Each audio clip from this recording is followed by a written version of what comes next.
I'd like to welcome everyone. Can you hear me? Yes. To Marxism Festival 2023. Yay. I hope you enjoy. Today we have Nielsen, which is one of the Marxism organizers, to speak about the very important topic, Palestine, a revolutionary struggle against apartheid. Come on, please. Great, thank you, Despina. Thanks everyone for coming to the meeting this afternoon. Look, the point of this meeting is to think about how we can go beyond the question of solidarity with Palestine and how we can try and map out a strategy for Palestinian liberation. Standing up for Palestine at the moment is incredibly important. The Palestine solidarity movement is under attack across the world. So we have to stand openly and loudly and proudly with Palestine. But what I want to do in this session is I want to try and start a discussion about what a revolutionary strategy for freedom for Palestine might look like. And to do that, I think there are three things that we have to think about. The first thing is we have to know our enemy. We have to understand what is the nature of the Israeli state, why does it oppress Palestinians, and how does apartheid operate today? That's the first thing we have to do. The second thing I think we have to do is we have to know our friends. We have to know what are the forces in the Middle East and internationally who can offer real solidarity with the Palestinians who are fighting back. And the third thing I think we have to do is I think we have to recognise that the Palestinian struggle is a living and breathing thing, and that the agency of Palestinians themselves should not be forgotten. Every day, Palestinians fight back. Sometimes it's in small ways by taking on a checkpoint or taking on an Israeli soldier, but sometimes there are instances of big struggle, intifadas, uprisings that happen in Palestine. And those heights of struggle, like we saw most recently in May 2021 in the big intifada that happened then, those heights of struggle give a glimpse of how the situation could change because of the actions of Palestinians themselves. So we have to remember that it's a living, breathing struggle. Okay, number one, if we go to the first slide. First thing I said I'd start with is that we have to know our enemy. We have to know the nature of the Israeli state. Something significant has happened in the last 2 or 3 years. And the thing that's significant that's happened is that a whole series of quite mainstream organisations have used the word apartheid to describe Israel. So in the last few years, there has been a series of landmark reports who have used the word apartheid when describing the Israeli state today. So, one of the first of those to come out was one by Human Rights Watch. Human Rights Watch is obviously one of the biggest human rights organisations in the world. They conducted an investigation into Israel. They decided it was apartheid. The next big one was Amnesty. Everyone knows who Amnesty is, one of the most famous human rights organisations in the world. They conducted an investigation and they used the word apartheid. That's a big deal. Let me tell you, Amnesty's lawyers would not use the word apartheid in a throwaway sense. They would have known what it meant to use that word. And significantly, an organisation called B'Tselem, who are an organisation based in Israel itself, they use the word apartheid. This is a significant development. For a long time, it was only the radical left or the Palestine movement who used the word apartheid. Now more mainstream organisations are doing it. Why? What does apartheid look like? If you are living in the West Bank and you're Palestinian, it means that your daily life is interrupted and disrupted by a series of checkpoints. So that means that everything you do, going to the shops, going to see your family, going to school, going to work, everything is disrupted by Israeli settlements and checkpoints. That's what apartheid looks like in the West Bank. If you're a Palestinian living in East Jerusalem, it means that you face the threat of constant eviction from your home. People will remember the Sheikh Jarrah neighbourhood, which caused the uprising in 2021. Palestinians in East Jerusalem particularly are at constant risk of being evicted from their home to clear the way for new Israeli settlements. If you live in Gaza, apartheid looks like being in the biggest open-air prison in the world. 2 million Palestinians hemmed into a tiny piece of land where Israel controls everything that goes in and out. Food, water, electricity, supplies. A majority of people in Gaza rely on international aid to survive, to get the food that they need. And if you're a Palestinian who lives in Israel, or what's called historic Palestine, then you face a series of discriminatory laws, and you are hemmed in to overcrowded towns and villages. So, apartheid is the systematic discriminations of Palestinians in their homeland. The question I think we have to grapple with is, why does this take place? Why is this the nature of the Israeli state? It's not enough to just say, I don't know, the Israeli government's evil or it's right wing. There probably are both those things. But we have to understand why the character of the Israeli state is like this. And to do this, I think we need to understand the roots of how Israel came about. Contrary to the myths that you hear about Israel being the only democracy in the Middle East and about it being set up as a haven in a hostile land, if you look at the whole history of the Israeli state, it is tied to the question of imperialism.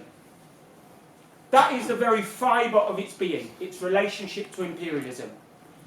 After World War II, the Zionist leadership, who were quite a minority within the Jewish community at the time, the Zionist leadership pulled off a spectacular coup when their political movement of Zionism, the idea that there should be a Jewish-only homeland, that political movement dovetailed and was married to US imperialist interests in the region. This was a spectacular coup, because what it meant is that their desire for a Jewish-only state was tied into the needs of US imperialism. And in a context where after World War II you saw anti-colonial uprisings in places like Morocco, in places like Egypt, the US needed a friend, and it needed an ally, and it needed a watchdog in the Middle East to oversee its interests. And to take this, to grasp it, you don't have to take my word for it. If we can go to the next slide, take the word of Haaretz newspaper. Haaretz is the progressive newspaper in Israel. In 1951, Haaretz writes, just after Israel has been founded, Haaretz writes this: Israel is to become the watchdog. There is no fear that Israel will undertake any aggressive policy towards the Arab states when this would explicitly contradict the wishes of the US and Britain. However, if for any reason the Western powers should sometimes prefer to close their eyes, Israel could be relied upon to punish one or several neighbouring states whose discourtesy to the West went beyond the bounds of what was permissible. So this is in the time, written in Israel, the mainstream newspaper in Israel at the time. Israel is to become the watchdog.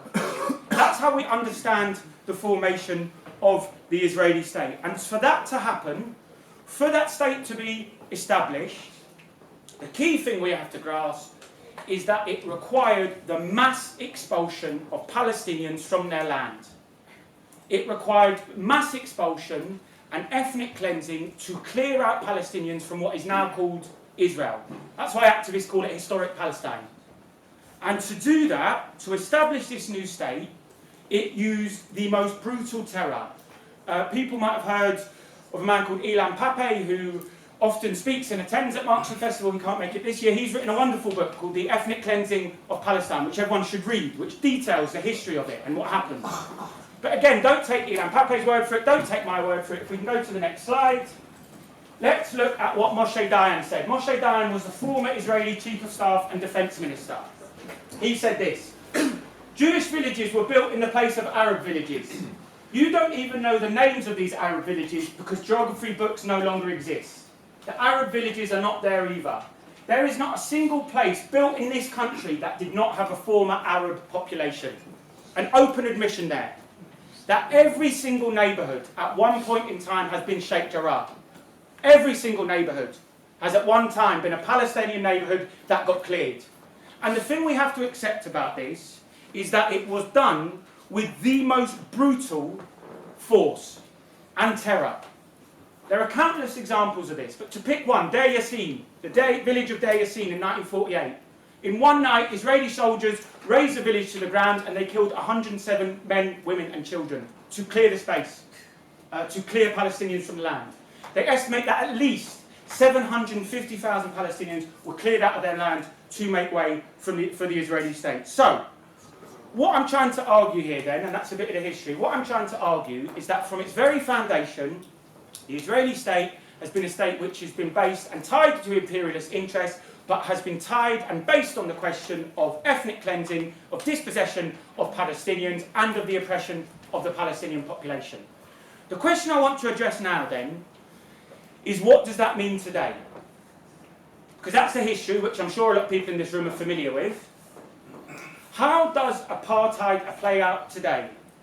Because it's not just a case of saying that happened in 1948 and therefore it means Israel's apartheid today. Obviously the history of it is oppressive, but what I'd argue, and what a lot of people have written on recently, and that's what those reports that I mentioned at the beginning about, is that the way that Israeli society functions now is that apartheid is ongoing. When the Palestinians talk about the Nakba, they talk about the catastrophe of what happened in 1948. The word Nakba means ongoing. It's an ongoing catastrophe. It's not a historical phenomenon. It happens today. And to do that, to understand that, one of the things we have to understand is we have to understand the political economy of the Israeli state. If you go to the next slide, please, Charlie. One of the features of the Israeli economy is that Palestinians are excluded from it. They are excluded from the key sectors of the Israeli economy. Why is this? People will know, it's no secret that since 1948, the US has poured huge amounts of so-called foreign aid into the Israeli economy. In fact, there are these things signed by US Congress called Memorandums of Understanding. Memorandums of Understanding bind the US state to continue paying the high levels of economic aid to Israel no matter who's in power, whether it's Democrat or Republican. You can't change them. The Memorandums of Understanding, some of them last for 20 years, to say that these are policy, that you don't mess with. And you can see the figures going up and down of US foreign aid to Israel in millions of dollars.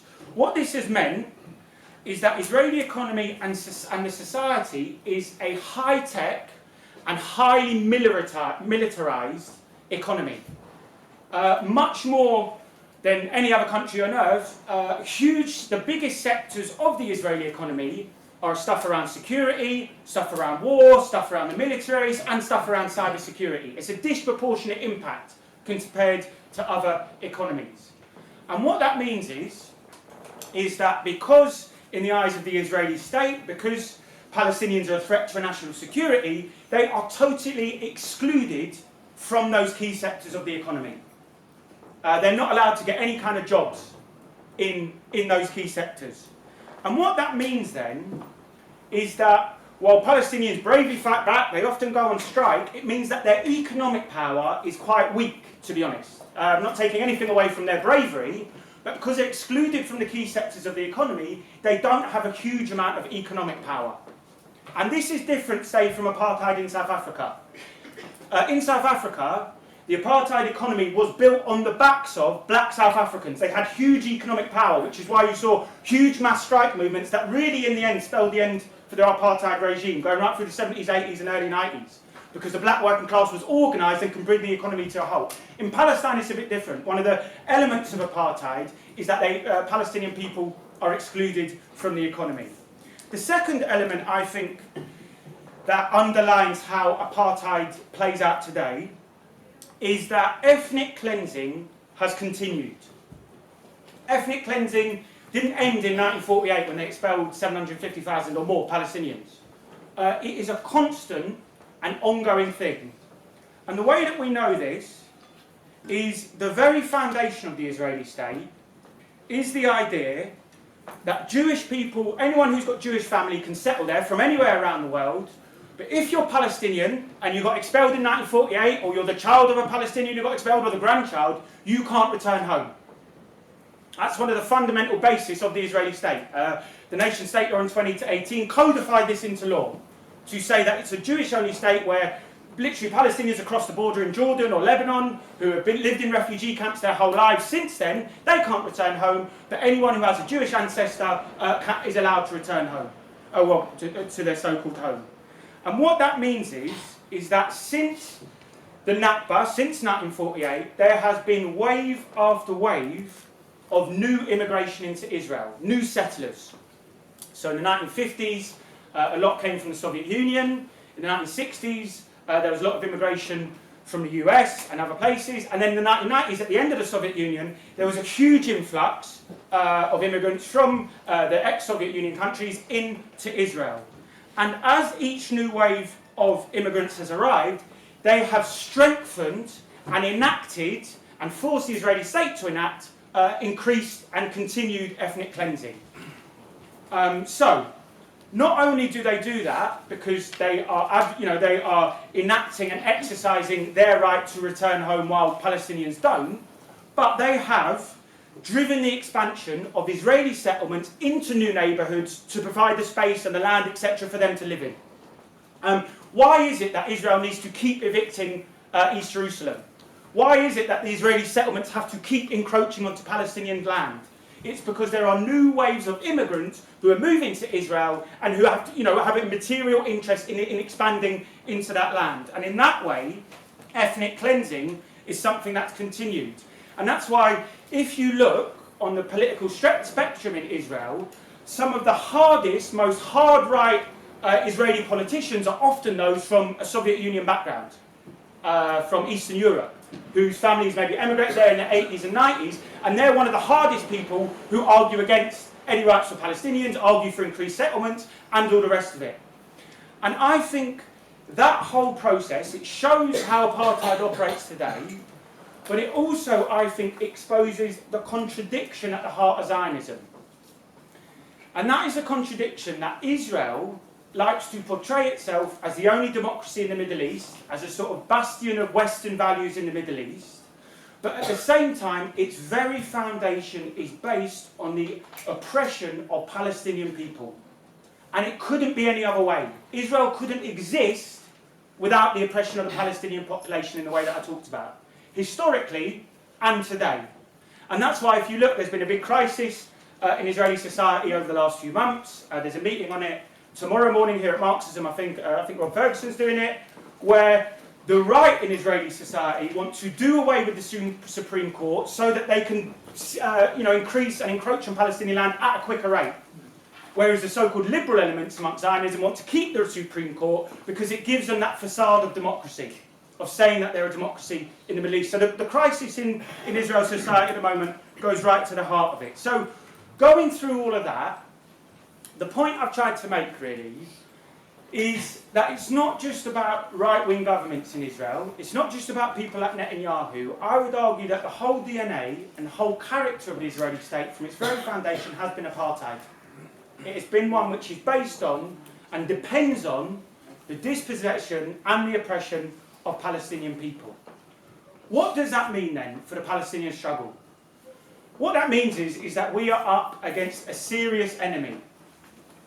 It's a big institution, the Israeli state. It gets billions of dollars in funding from the US. It's highly militarized, and you don't need me to tell you about what it's capable of. One of the things I think we have to start with when we talk about the Palestinian struggle is to say, and I don't mean this in a patronising way, to say it is remarkable that Palestinians still, against all the odds, fight back. To be honest, if we think the struggle's here in Britain, fuck me, try fighting back in Palestine against the Israeli state. When the world's media has forgotten them, when it's not trending on Twitter, time and time again, the Palestinians remind us that they're still there. They fight back, they rise up, they fly the flag. And the bravery that takes, I think, is phenomenal. And in that fight,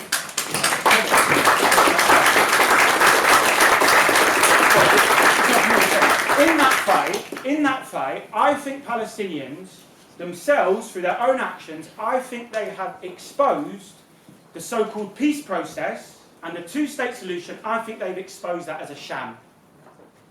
they have exposed it as no kind of solution. People might know that in 1993 in Oslo, the Oslo Accords were signed with Bill Clinton, Yasser Arafat, Yitzhak Rabin, and it was hailed as a new moment for peace between Palestine and Israel. It was hailed as a landmark moment, a peace process which was going to deliver two states.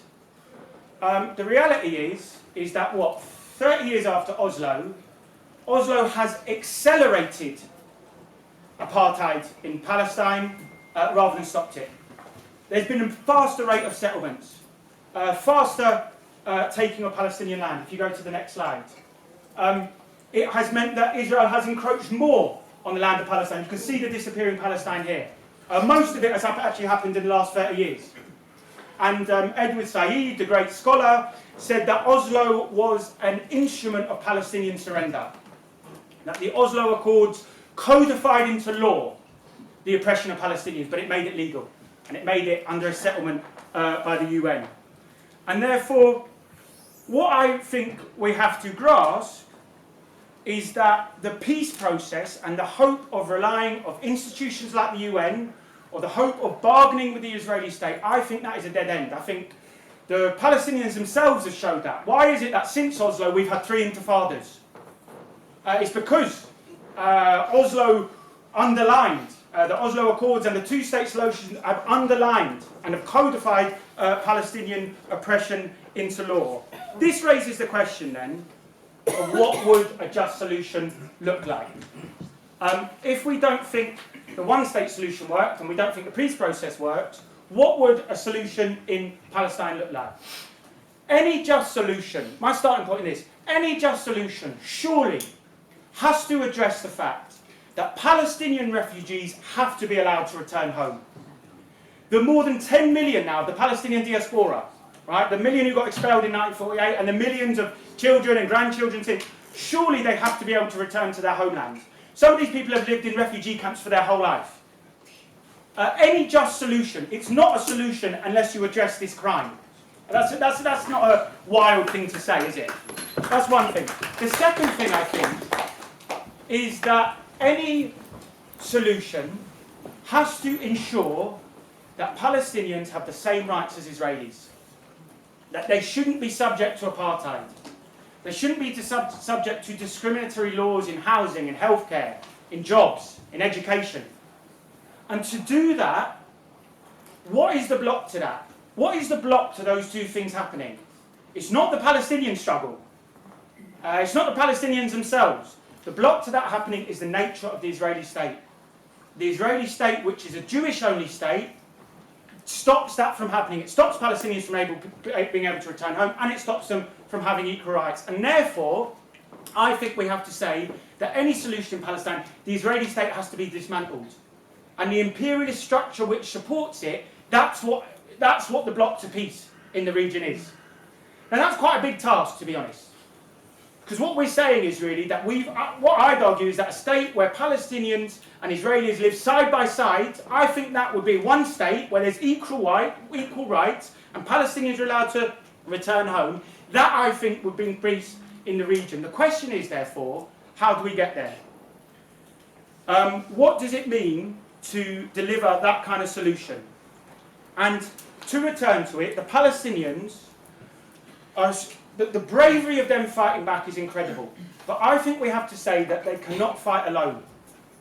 They are up against one of the most brutal, most militarised regimes in the world that's backed to the hilt by America. And force alone is not going to deliver Palestinian liberation. Don't get me wrong. I stand by and defend the right of any Palestinian to fight back. When their village is under attack in Sheikh Jarrah, 100% I'm with them. I defend their right to fight back against Israel. But if they fight alone, to be honest, I think it's a battle they'll lose because of the strength of the Israeli state. So I think we have to think, what are the forces that can support and aid and build genuine solidarity with Palestinians when they fight back? And to do that, I think we have to understand that one of the dynamics in the region, one of the big dynamics is imperialism, but another dynamic which characterises the whole region is the question of class. I talked about the Palestinian working class being excluded from the Israeli economy and not therefore having the biggest economic power. But in recent years, we have seen the Palestinian working class flex its muscles in a way that we haven't really seen for a long, long time. Crucially, in May 2021, there was a call for several general strikes during that intifada. And those general strikes, there's often calls for general strikes in Palestine. Sometimes they're quite top-down. A lot of the time they've been quite top-down, right? Called by the Palestinian Authority and others. This time it was different. Activists at the time, right, that general strike came from below. And it did have quite a big impact. But because the Palestinian working class is excluded from the economy, it wasn't enough to really shake things up, as brave of it as it was. And I think we have to recognise, therefore, that one of the key questions is whether the fight in Palestine and the fight by the Palestinian working class, whether that confuse with the wider struggles of the working class in the region. Because the whole system of apartheid which Israel enacts, it depends on the support of the ruling classes across the Middle East and North Africa. It's true of Sisi. Sisi gives lip service, but he betrays the Palestinians and signs deals with Israel. It's true of the UAE, who do the same. All the powers, even the ones who pretend to be friends of the Palestinians, really, they want a place in the imperialist structure which the US and Israel dominate. But I think what's significant is that if you look in the Middle East, the whole history of the Middle East, over the last 10, 15 years, has been one of significant revolt. In the last 3 years, we've seen a revolution in Sudan, we've seen mass revolts in Algeria, big revolts in Lebanon, and big revolts in Iraq, which you don't read about in the news that much here. But these are big, significant revolts. And it's important to remember that in Jordan, in Lebanon, and in Syria, there are literally hundreds of thousands of Palestinians living in those countries, part of the working class. And in those struggles, I think that those revolts have given a glimpse about how, if they went to this stage of really pushing out their rulers, you could build genuine solidarity with Palestine. And the reason I say this is because in 2011, people remember that the Arab Spring took place. If you go to the next slide, please, Charlie. Let's miss that one. Yeah, Arab Spring. If you remember, in 2011, the Arab Spring took place. A revolution in Egypt, Tunisia, Morocco, it spread like wildfire without the region. And in the process, they kicked out all the dictators who were friends with Israel. And it was at that stage during the Arab Spring that you got the biggest glimpse of what it would look like if surrounding Israel there were states not run by corrupt dictators who do deals with the rest, but won by genuine movements from below who built solidarity with Palestine. Egypt, they opened the Rafah crossing for the first time in decades to build solidarity with Palestine. That's the closest we've come to the movements in the region building solidarity with Palestine. And Palestine has always played an important role in those revolts. If we go to the next slide. There is a wonderful phrase. People might know Alaa Abdel Fattah, who was a leading revolutionary in the Egyptian revolution of 2011. He's still in prison now, by the way. Alaa Abdel Fattah wrote this. This is about the revolution in Egypt in 2011. The day Cairo was liberated, we thought that Jerusalem was near. The road to Jerusalem looked like it ran through Cairo. My generation was raised on scenes from the Second Intifada and launched itself onto the scene with student demonstrations in support of Palestine. One movement followed another until this generation led a revolution. Yes, the roots in the revolution lie in the solidarity demonstrations with the Second Intifada, for we are Arabs and Palestine is always on our minds. In other words, the key network to revolutionaries who made the Arab Spring, they were forged in the struggle for Palestine. And that, for me, emphasises that when we're talking about a different kind of solution, when we're talking about a different kind of strategy, we are looking at the ordinary people in the region who fight back against their rulers. They have a real interest, not just in getting rid of their own rulers, but in bringing the whole regime of imperialism crashing down, and with it, the Israeli state. So that, for me, is the question. Can the struggle in Palestine fuse with the Egyptian revolution like it did in 2011? Final 2 minutes, Despina, because I'm being told to shut up. What does that mean for us in Britain? What does that mean for us in Britain? I think it means a number of things. The first thing is that international solidarity matters. There is a wide attempt to stop people speaking out for Palestine.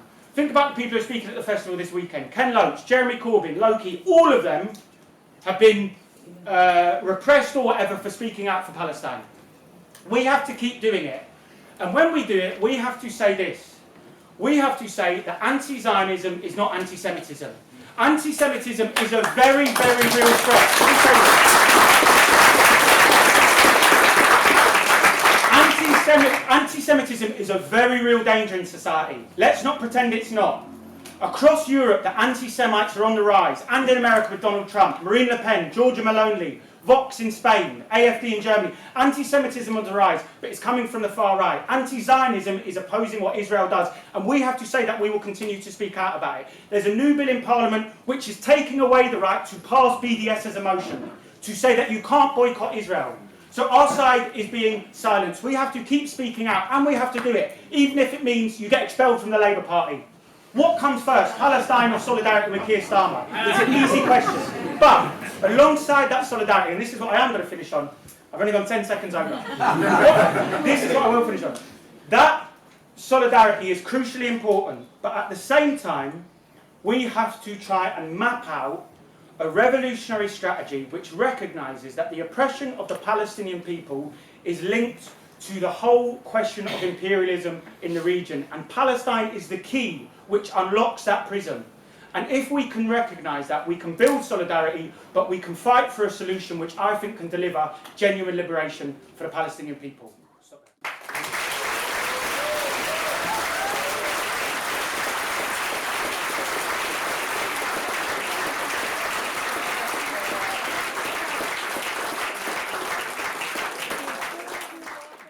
If you want to raise a question, if you want to raise a point of view, please raise your hand and wait. And I'd like to ask you no more than 3 minutes to give maximum numbers of people to speak. In 2 minutes, I tell you 1 minute, and that's it. You on the back. You, yes, you. My question, so in the West, I feel like there's this kind of question of religion that is really pressing. So it's because religions are different, and that's why we need to segregate Palestine from Israel, or like segregate Muslims from the West or whatever. Because I'm from Cyprus, so we see quite a lot of that as well in Cyprus, where they use religion as kind of like a, oh yeah, we can't be united because we have different religions, different languages, whatever. So I kind of wanted to ask, how far do you think religion plays a role in the fact that Israel and Palestine are segregated? And You. Hi. In the first thing that you said, oh, we need to know our enemy, I was reading this book that is incredible, and in the first interview, one of the women says, people internationally should put the same pressure on the Palestinian Authority as they do in Israeli government. If people want to end injustice, then we must also end injustice in the Palestinian Authority. It doesn't matter if it's an Israeli or a Palestinian soldier beating you. The results are the same. And I would like you to comment on that, because we often forget about the Palestinian Authority and how they oppress also Palestinians in the West Bank and Gaza as well. Thank you. Yeah. So I wanted to say thanks for contextualizing the Palestine is the key to the region. I'm wondering, here in the UK, in light of increasing risk of legislation that's anti-BDS, that's on the rise right now, what can we do in the UK here to organize against this? Question? Thank you. Yeah, you with the blue shirt. Hi, it's a quick one. It's basically, obviously, we're amongst socialists here, so we can speak freely. Do you find it difficult to censor yourself, or do you feel like you have to censor yourself when you're amongst other people in other circles? Thank you. Yeah, with the glasses, yeah. I'm not really sure how relevant the question will be, but is there any way we can build the economic power that doesn't exist, given that we have this entire structure? Because economic power will be significant for building a resistance. Is there any alternative form of Guy in the back. Yeah. Yeah, so I think, I'm sorry I missed the early part of the talk, so I might have to re-emphasize some points. I think one thing that, I think in terms of the modern Palestinian struggle, one thing that I really think about is the need to go beyond just simple nationalism. There was an era in time in history where a lot of nationalist movements rebelled against colonial powers, and that was very progressive for its time.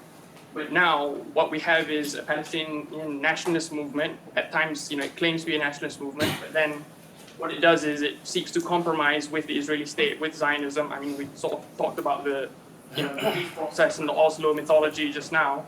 So you have an organization like the PLO, which for a long time was very, very progressive and played an anti-imperialist role, but now has sort of morphed into the Palestinian Authority, which acts as an auxiliary for the Israeli state. It acts as essentially another police force, maybe one that people are more willing to accept just because Palestinians are the one doing it to their own people. But then that's something that, if we're going to have a real political analysis of this struggle, we need to actually look beyond that and say, nationalism is not enough. We need something further, something that's actually liberating for Palestinians and for people in the region. I'm reminded of something that James Connolly said. He said, that you could remove the British flag from Ireland, but they'll still rule you with with their capitalist. And I think about how, so many struggles in the past, Algeria and lots of African countries had independence movements, and yet these independence movements ended up causing, like creating a state which then was still subject to imperialism. Another thing I'll say is that it's really important, the Palestinian struggle, because it has global implications. Like you mentioned, the creation of weapons and security apparatuses. This is the Israeli state's specialty, and it's going to affect all of us. The British government, the British army take Palestinians, they take Israeli weapons, and so that's why it's important for us. Thank you. The person with the blue t-shirt on the back. Yes, you put your hand up. I already did. Hey, I got to speak. Okay, sorry. The person here, yeah. Okay, so I'm the only Chinese citizen right here, right? Alright, I'll speak about. Well, many times when there are trendings about what's been going on in the West Bank and the Gaza Strip, that was trending and streaming on the news platform in my country, China, I can always saw many of the comments made by Chinese netizens, or maybe many of the citizens in reality, showing the empathy to the Israel, whether the fact is. It does not matter whether the fact of what's been going on in these places. And what about the excuses? There are many kinds of excuses, like, we have Jewish people are very nice to we, the Chinese people. We, the Chinese people, we help each other during the Japanese War. That's kind of originated for some kind of nostalgia. And also there are some comments originated from the worship of power and the so-called Western values. Well, these comments like, the Jewish people are very smart. They're very successful in education. Have to learn something from them. That's the worship of power. And I also saw many other comments, which was originated in some kind of Islamophobia. So there's still a long way to go to make as many people to know what's been going on in the Palestinian land. There's a long way to go. There's a lot of things to do outside the Palestinian land. And I have to say, I felt shameful for many of those folks who provide such kind of comments. It's absolutely the result of ignorance and viciousness of the fascist citizens among my citizens, my folks, simply because they're really bad understanding in the current world order. And my last word to them is that, how dare you show empathy for a fascist regime, an absolute racism and fascist regime as a citizen of a socialist country? That's it. I resolve my case. I'd like to know what we're doing to prevent the Israeli government and Israeli infiltrators from warping our political system. They're getting to a lot of our MPs, and they're warping them in the direction of support Israel no matter what. And we need to hold them accountable. Yeah. Yes. Yeah, good afternoon, everybody. Yes, I accept that, we all accept that, Zionism was an extension of, or whatever you call it, in Israel, was an extension of American imperialism. You forgot to, well, you don't need to mention the Balfour Act, you all know what happened. But what I don't agree with you, though, was the analogy between the Palestinians under Israel and the blacks in apartheid South Africa. You said that, you got the impression that the Palestinians are included in the economy, are excluded from the economy. Well, it doesn't necessarily mean that. I don't think blacks were included in South African economy. At least there is Palestinian Liberation of PLO is recognized. You couldn't mention ANC. It was an offense to mention ANC. It was banned. So if you blacks went, I don't think the blacks in South Africa have it easier than the Palestinians. I mean, the blacks, it was even more, it was against all odds. It was against all odds, as you know. So that's what we expect oppressed people to do. The Palestinians are doing what, I think, I would say the blacks are even, it was even worse for blacks in South Africa. It's a debate, I don't know. Thank you. Yeah. Yes, firstly, thank you very much, Lars, for that. I'm from Germany, and because of our history, we are very sensitive with this topic. A lot of our comrades in the Social Democratic Party are not so strong to help the Palestinian freedom movement so loudly and proudly. How can the left party in Germany overcome this? Yes. Thank you. Thank you. The woman. First of all, thank you for letting me speak. I'm old, before you ignore me. What I wanted to do, and if anyone's heard me speak before, excuse me, they've heard this before. I come from a German Jewish family who were pro-Palestine. My mother left Germany in the 30s with my grandmother, and they went to Palestine. My mother identified as a Palestinian, and when there was trouble between the Zionists and the Palestinians, my mother sided with Palestine, but she thought, this is my country.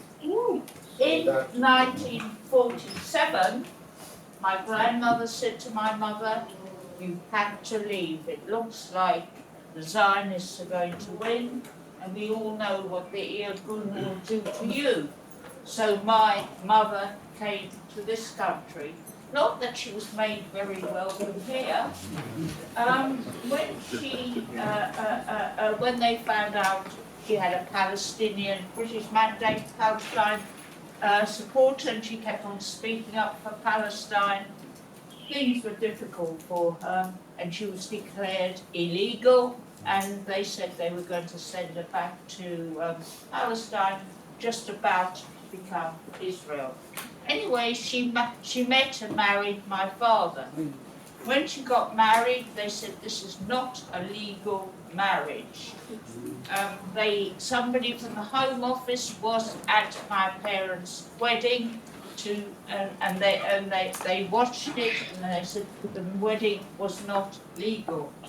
I was born 8 months after my parents got married, and they said that how. Mum said, look, I'm pregnant. She had to sign with the police every week as a undesirable person.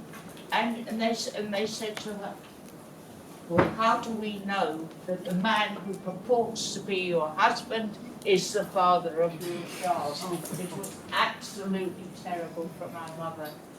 Eventually, she got a British passport.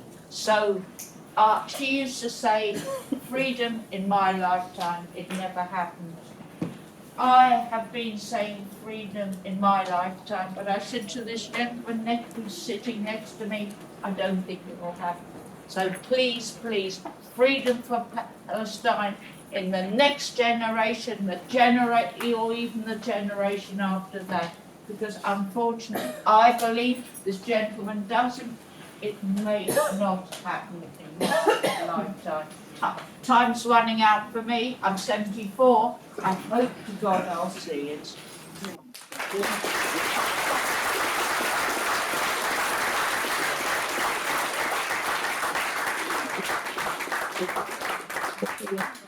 Thank you for the introduction. I mean, just to go off the back of that, I hope we do see it in our lifetime. I think what the speaker went through about, the conditions of Palestinian liberation exist today, and I think it's something that, of course, it's right we're all fighting for. I think what was quite significant about the Unity Intifada in May 2021 is exactly about its name, unity, right? It's not as though this was just an uprising confined to the occupied territories of, the West Bank, Gaza, or East Jerusalem. Actually, in every single corner of historic Palestine, the Palestinian flag was flown in May 2021, whether that be in Al-Lid, in Haifa, in Tel Aviv, in Jerusalem. And actually, it wasn't just in every corner of Israel, but in every corner of the globe. Here in Britain, we saw the biggest demonstration we've ever had in our history, 200,000 people marching to save free Palestine. And I think what's significant about this is what the speaker mentioned about the bravery and the might and the relentlessness of Palestinians, because no matter how hard the Israeli state try to separate Palestinians off, to deny them any sense of a national identity, of nationhood and so on, time and time again, they say, no, we are an 8 million diaspora strong. And that's exactly what they mean when they say in our thousands, in our millions, we're all Palestinians. And I think it's important that we draw on those things, because just like the previous speaker, I'm also part of a Jewish background whose family was murdered by the Nazis in the Holocaust. And I think when we talk about what we can do here in Britain, we have to reject the dangerous weaponization of the term anti-Semitism to be used to silence free speech on the question of Palestine. And we have to also be very aware of the attempt to conflate anti-Zionism with anti-Semitism. Anti-Semitism is obviously a disgusting, backwards ideology we have to talk out about every single time. But actually, anti-Zionism is a legitimate political position for us to take. As a Jew, I don't see any resonance with the state of Israel. I see much more Palestinian solidarity with the people of Palestine. And I think, just to finish then with what people have said, I think when we have to fight back against in Britain about what people are trying to conflate anti-Zionism and anti-Semitism, we have to look to the organisations that are pushing it forwards. It's not just the Tories, it's the Labour Party. I think we have to argue against that. It is disgraceful that what is a party that is meant to be a grassroots organisation neglects the oppression of Palestinians and enables the Israeli state. When Keir Starmer will reference to himself as a Zionist, we know what a Zionist means. Zionism has the foundations of racism and discontentment towards Palestinians that runs through its fabric. Zionism cannot exist without the displacement of Palestinians. And I think we have to say that every single form of Zionism is based off of stolen Palestinian land. I think that's what it comes to when we say, free Palestine from the river to the sea. It is all Palestine. And to be honest, I'm proud to be part of an organisation that unashamedly and unequivocally stands with Palestinians. We always have done since 1948 and before, and we always will do until the liberation of Palestine, which hopefully, we do see in our lifetimes. So.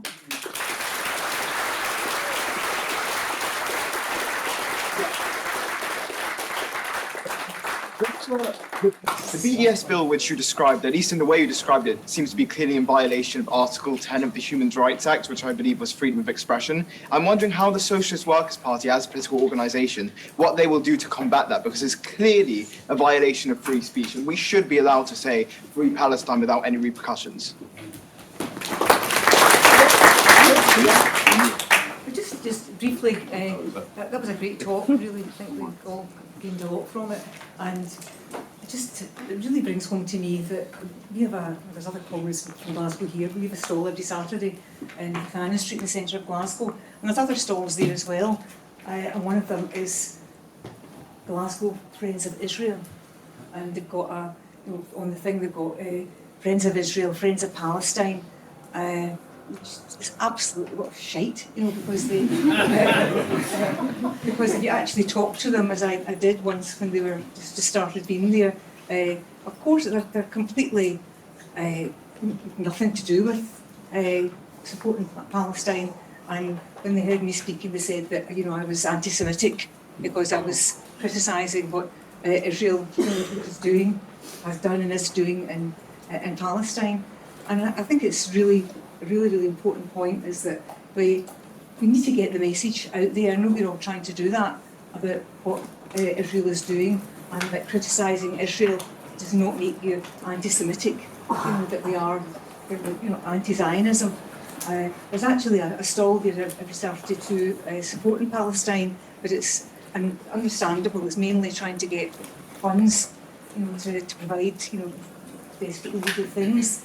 But I think it'd be really good if they were taking a much more political stance on it, because it's I just think in this country there's not enough known about what Israel's actually doing, and has done for how many years? Tell me how many years from the top? 80? A long If you go time. back to Balfour So- Declaration, Yeah. Balfour Declaration was much earlier. 1917. Have you finished? Yeah, no, just it was a brilliant talk, and we need to get the message across. And the fact that you still got a group like that in the centre of Glasgow every week, trying to defend Israel, is absolutely outrageous. But obviously, we in our stall, speak up against it. Thank you.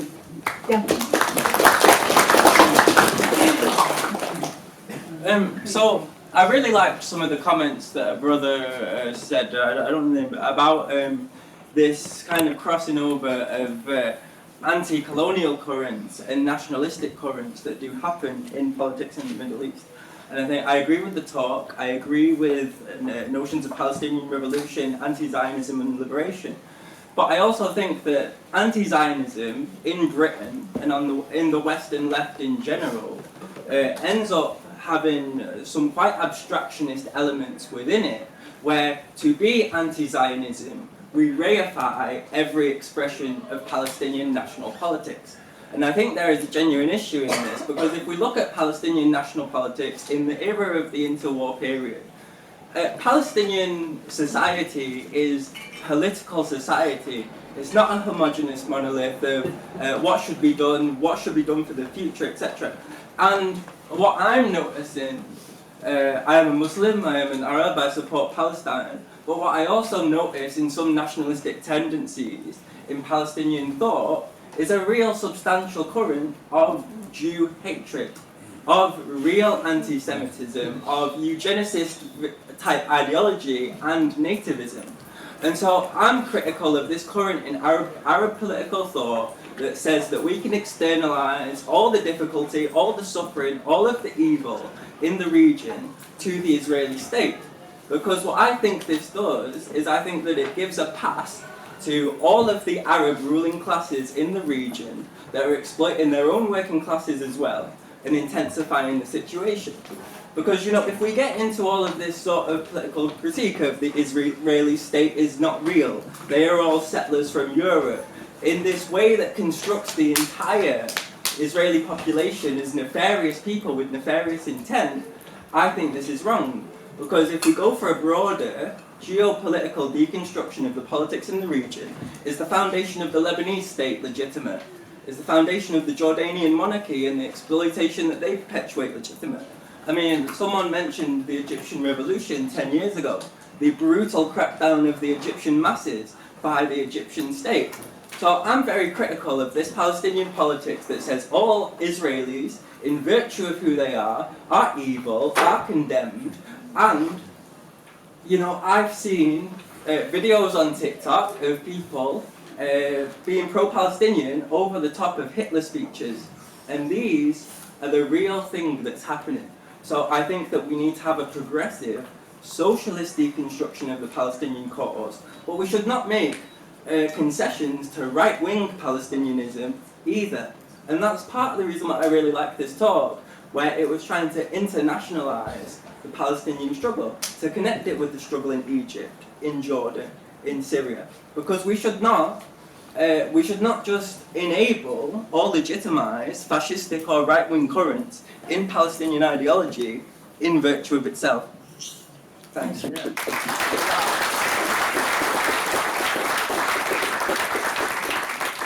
Person is going to be the last speaker. I apologize to everybody who put your hands up, but there is other meetings. This discussion will continue. Yeah, I just wanted to come back a bit on partly what you were saying actually, but also what a comment was saying earlier about kind of the nature of the anti-colonial nationalist struggle.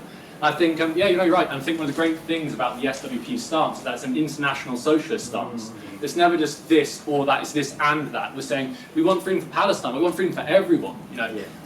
We're against homophobia. We're against racism. We're against all these things at the same time. I think it's really vital. Someone was talking earlier about, do you silence yourself to be more accepted? no is the answer, you know. And as part of the point is putting out these clear arguments saying that we stand for this and this and this and this. And it's part of a whole movement. And that's why we need revolutionary socialist movements within Palestine, but as well internationally, because it's only those movements that gathers people around them in united fronts and has consistent political arguments that are then put into practice and put into organisational things. And you can see this stretching back to people like Trotsky with the ideas of permanent revolution. If the nationalist bourgeoisie is too weak and non-existent to carry through the revolution, the working class must step up and it will overspill. And I think that's some of the great things, and you can tell me if they disagree with my opinion of the party stance, but this is one of the great things about the SWP, is that it's an international revolutionary socialist organisation. So it takes all these arguments forward, unashamedly puts them forward, and works in united fronts, but always with this socialist ideal. Before I ask Luis to sum up, I want to remind people there is fantastic books for Palestine. The bookmarks, the Socialist Bookshop is in this building down, has a variety. Check out, you know, the books. It's really worth going. Also, I want to people remind that today, 7 o'clock, is going to be the rally, the opening rally for Marxists. It's in Friend Meeting House, which is about 5-10 minutes walking from here. And there is a fantastic platform of speakers like Chris Smalls, who unionized Amazon workers in the US. There is the lawyer campaign from Scotland, Eimer and War. There is Marcia Ring, which is campaigner, and many more. Do not missing is 7 o'clock. And if you have luggage in the luggage room, you need to take before the rally because it's going to close. Without further ado, I ask Luis to sum up all of these fantastic points, and thank you very much. Well, I don't know if I'll be able to come back on all of the points, but I'll try and do what I can, and obviously we can continue the discussion after the session and throughout the rest of the weekend. There are lots of other sessions talking about what's happening in Palestine. Firstly, I want to come to the question that a friend raised about South Africa. I think it's not useful to compare the different parts of apartheid to say what systems were worse. The experience of black people in South Africa, the experience of Palestinians, both are awful oppressions that we have to speak out against, and the bravery of both peoples fighting back is something we should celebrate and build solidarity with. The point I was trying to make is that in South Africa, because of the way that the South African economy was structured, what it meant is that black South Africans fighting back against apartheid had a big weapon, is that they could go on strike and they could bring the apartheid economy in South Africa to its knees. That's really what forced out, in the late 80s and early 90s, it forced it forced a lot of the South African business to say, look, we have to do something here. White-only rule can't continue. And that's why the negotiated settlement, which brought the ANC into power, a lot of big business actually supported and were able to facilitate, right? What I'm saying is that I don't think Palestinians have that weapon. They have the bravery, of course, but because of the structure of the Israeli economy, they don't have the same economic power that black South Africans had to bring the Israeli economy to its knees. And the reason for that is because the Israeli economy, like I showed with my very neat slides, is funded and bookended and upheld by US foreign aid. And that foreign aid goes into a whole range of things like cyber security, like the Iron Dome, like all the militarization. Israel is one of the biggest exporters of cyber security in the world. So essentially what the US is doing is it is underwriting Israel to be able to export a whole sector of the economy, which the US has paid for. That's a unique situation, I think. And so it's not about saying that, you know, this was worse or that was worse or these people are weaker or whatever. It's about saying that the nature of apartheid is different and that therefore the Palestinians need, I think, something wider than their own struggle, which is incredibly brave and impressive. I think it needs to feed into the bigger parts of the region. And it's not saying that Palestinian strikes are useless, it's saying that Palestinian strikes, if they fuse with strikes in Lebanon, with strikes in Syria, with strikes in Sudan, that's where their real power lies. So that's the point I wanted to make about that. Second point is just a quick one about religion and how religion plays a role. Two things to say about this, really. Firstly, I think since the creation of Israel, a whole new narrative was launched, which is that, in Jerusalem, Jews and Muslims never got on, and Jews and Christians and Muslims never got on. Actually, if you look, Jerusalem as a city has been shared by 3 religions for 2,000 years. For most of that time, they have existed quite peacefully. The only blips to that is when you see colonial conquest or you see imperialist conquest. The Crusades is obviously one of them, but obviously the creation of Israel is what heightened those divisions. And I think, if you look at the history of it, it's similar what the British did in Ireland, of divisions between Protestants and Catholics, the way in which imperial powers will use religious differences to play off one side against another. That famous thing of divide and rule and you can conquer both, which the Roman Emperor Tiberius talked about. Next point I just wanted to raise is about the question of anti-Semitism. I think it's really, really important that we have clarity on this issue. And I would be critical, I think, about some on the left who I think can be quite clumsy around the question of anti-Semitism. Because our opponents are weaponising anti-Semitism does not mean that we should deny it exists. Anti-Semitism is a very real and horrible thing which led to one of the greatest crimes in human history in the Holocaust. That is a fact. And it's true that anti-Semitism is on the rise that I talked about. What does it mean then about anti-Semitism on the left? Firstly, I don't know about you, but if I'm on a demonstration or if I was in a meeting, if someone in this meeting had said something anti-Semitic, I would have challenged them. And I hope you would too.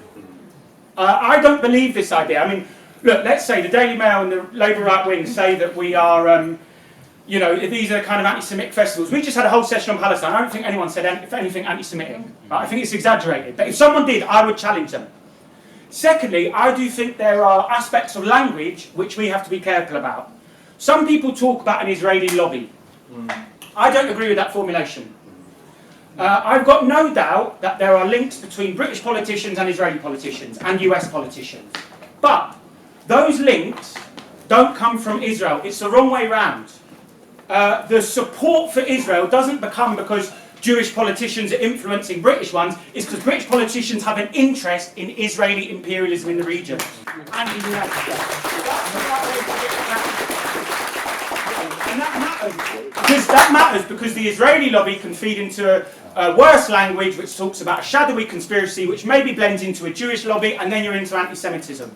The reason why Britain and America support Israel is not because of a shadowy hand of Israeli politicians, it's because their material interest is supporting what Israel does about Palestinians. So I think it's important that we challenge that. I do think, though, what I tried to talk about in my introduction, we should not relinquish the idea that the Israeli state is a unique and settler colonial regime. That's the point I tried to make.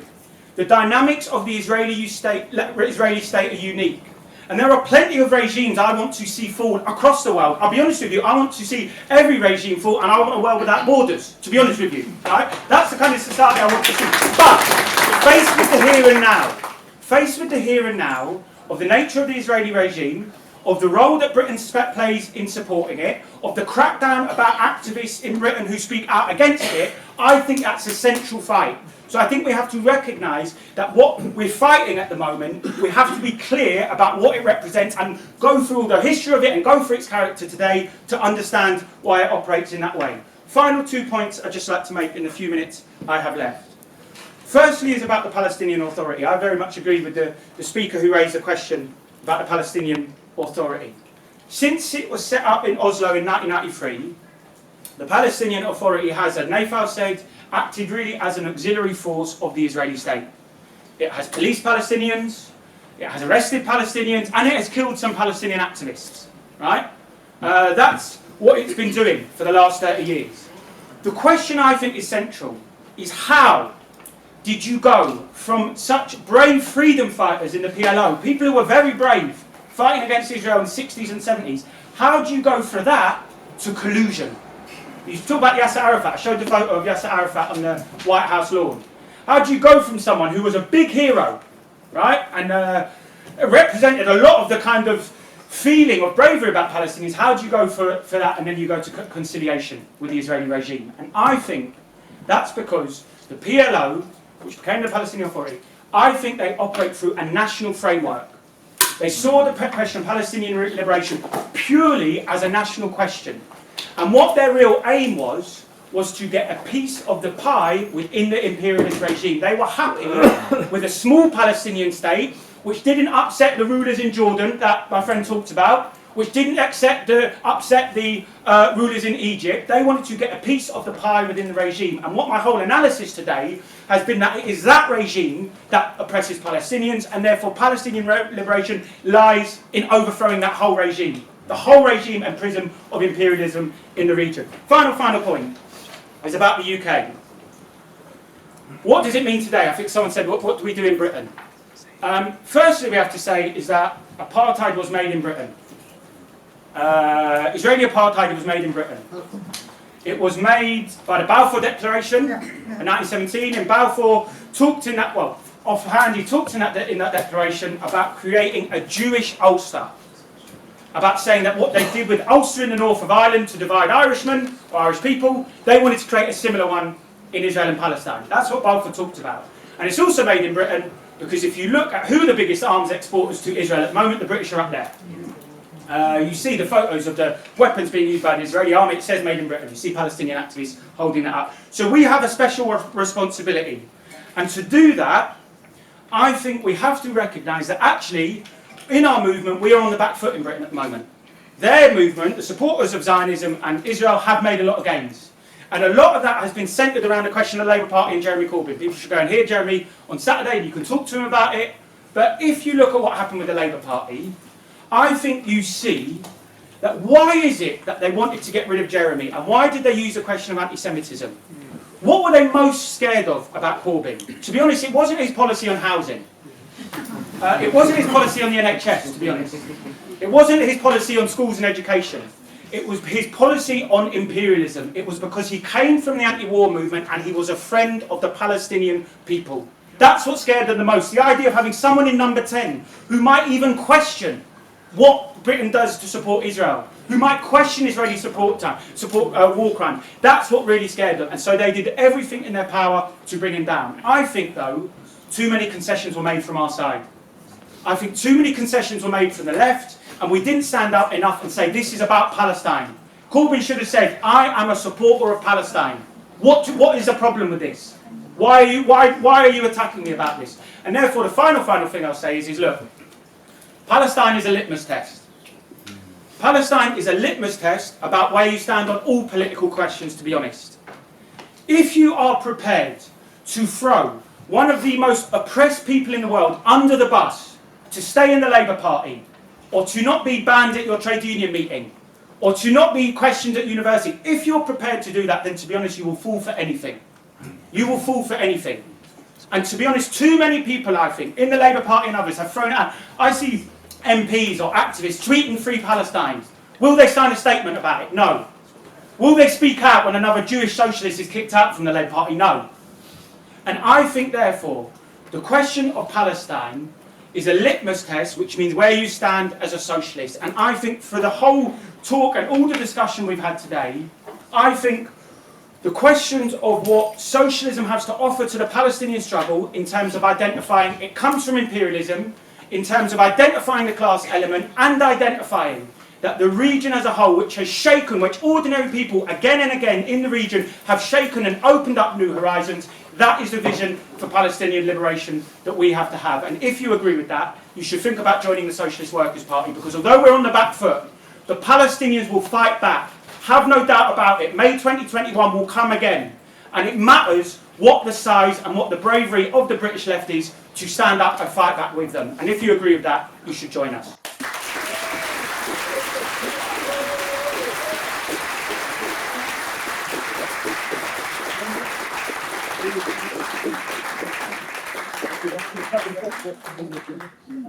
Hello.